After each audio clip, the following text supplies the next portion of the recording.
कैसे एक एक्टर ने अपने सबसे बड़े फैन का ही कत्ल कर दिया। 6 जुलाई 2024 को बेंगलुरु के कामाक्षी पाला नाम की जगह पर एक फूड डिलीवरी बॉय को एक लाश मिलती है। पहले तो इस लाश को देखकर पुलिस समझती है कि ये नॉर्मल मर्डर केस है, इसलिए मीडिया ने भी इसको ज़्यादा कवर नहीं किया था। लेकिन बाद में जब राज खुलता है तो पूरा भारत चकित हो जाता है। ये जो मर्डर है ये कन्नड़ फिल्म इंडस्ट्री के सुपरस्टार कहे जाने वाले दर्शन तोगुदपा ने किया था। ये चीज़ दर्शन के साथ बहुत पहले से हो रही थी। 2011 में उसकी वाइफ विजय लक्ष्मी ने एक केस दर्ज किया था अपने पति के खिलाफ कि ये मुझे बहुत मारता पीटता है, और दर्शन को 14 दिन के लिए कस्टडी में भी रखा हुआ था।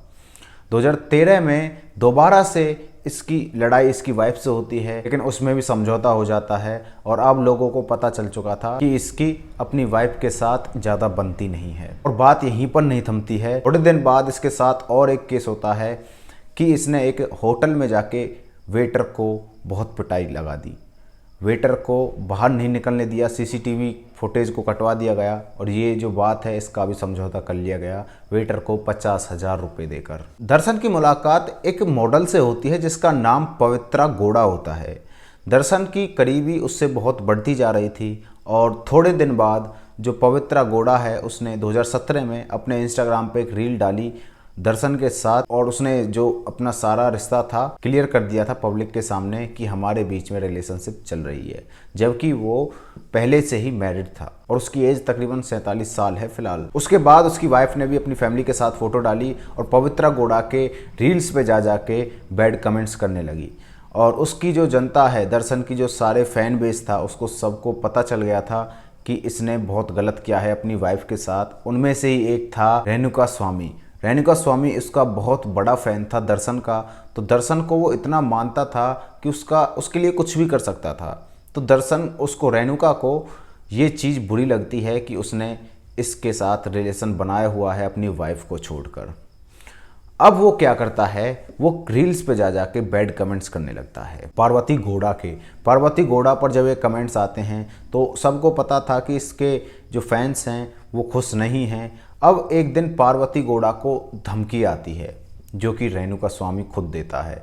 रेणुका स्वामी उसको धमकी देता है कि तुम इसके दर्शन के साथ हट जाओ, नहीं तो मैं तुम्हें जान से मार दूंगा। इस बात को सुनकर पार्वती गौड़ा दर्शन के पास जाती है और दर्शन को सारी चीज़ दिखाती है कि देखो जनता हमारे बारे में कैसे कह रही है, और ये जो लड़का है इसने तो मुझे जान से मारने की धमकी भी देती है। अब दर्शन क्या करता है, दर्शन अपने जो फैन क्लब का मैनेजर था उस पर कॉल करता है। दर्शन पार्वती गौड़ा से कहता है कि तुम अपने फेक अकाउंट बनाओ और इससे बात करो और तुम इसको भरोसा दिलाओ कि मैं असली पार्वती गौड़ा हूँ। और ये चीज़ में वो सक्सेसफुल भी हो जाती है। जो रेणुका स्वामी था वो समझ जाता है कि ये जो पार्वती गौड़ा की फेक अकाउंट है ये मुझसे बात कर रही है और वो कह रही है कि तुम अपना एड्रेस दो, हम तुम्हें वहीं पर समझाने के लिए आएंगे, तुम क्यों मुझे धमकी दे रहे हो। अब वो अपना एड्रेस, वो इतना भोला था, वो अपना एड्रेस भी उसको दे देता है। अब जैसे दर्शन को एड्रेस मिलता है तो दर्शन अपने फ़ैन क्लब के मैनेजर को कॉल करता है और उससे कहता है कि मैं तुझे 30 लाख रुपए दूंगा, तुम इस लड़के को पकड़कर मेरे पास लेके आओ। दर्शन को रास्ते में से उठाता है, कहता है कि मैं तुम्हें तुम्हारे फेवरेट सुपरस्टार दर्शन के पास लेकर जा रहा हूँ। और वो इतना भोला था कि वो गाड़ी में बैठ जाता है और गाड़ी में बैठकर उसके साथ चला भी जाता है। अब वो दर्शन के पास उसको नहीं ले जाते हैं, एक कंपाउंड में जाके बंद कर देते हैं।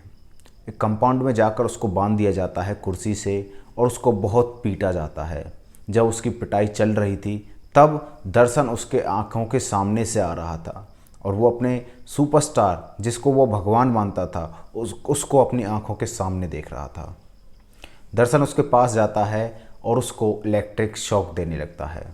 वो बहुत बहुत तेज़ चीख रहा था। उसके बाद दर्शन उसके प्राइवेट पार्ट पर शॉक लगाता है और उसकी वहीं पर मौत हो जाती है। अब दर्शन 3 व्यक्तियों को पकड़ता है और उन 3 व्यक्तियों को पकड़कर कहता है उनसे कि तुम पुलिस स्टेशन में जाओ और पुलिस स्टेशन में जाके ये कबूल करो रेणुका स्वामी इसका मर्डर किया है और हम ही जिम्मेवार हैं।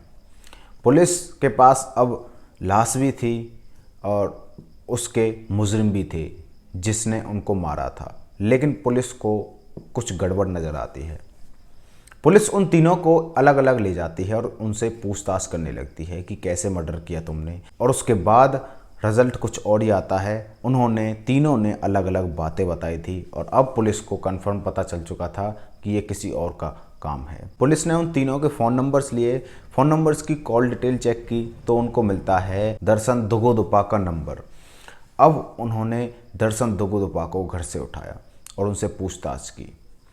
उनसे पूछताछ करती है और तो ये सारा राज खुल जाता है कि जो ये मर्डर है वो दर्शन दुगोदुपा ने ही किया था। आप किसी सेलिब्रिटी के पीछे इतने पागल मत हो जाओ कि उसकी बुराई भी नहीं सुन सकते कि कोई हमारे सेलिब्रिटी को बुरा भला कैसे बोल रहा है, इनके लिए आप एग्जिस्ट भी नहीं करते। तो मैं तो ये कहता हूँ चलो फ़ैन बनाना अच्छी बात है, आइडल बनाना किसी को अच्छी बात है क्योंकि हम उससे कुछ सीखते हैं, लेकिन किसी को इतना भी भगवान नहीं समझना चाहिए कि कोई उसकी बुराई कर रहा है और उसकी बुराई पर बैड कमेंट्स करो, कि उसे धमकी देने लगो। ये तो बहुत गलत बात होती है। खैर यही थी आज की ये वाली वीडियो आपको अच्छी लगी तो वीडियो को लाइक एंड चैनल को सब्सक्राइब कर देना। मिलते हैं किसी नेक्स्ट वीडियो में, तब तक के लिए बाय बाय।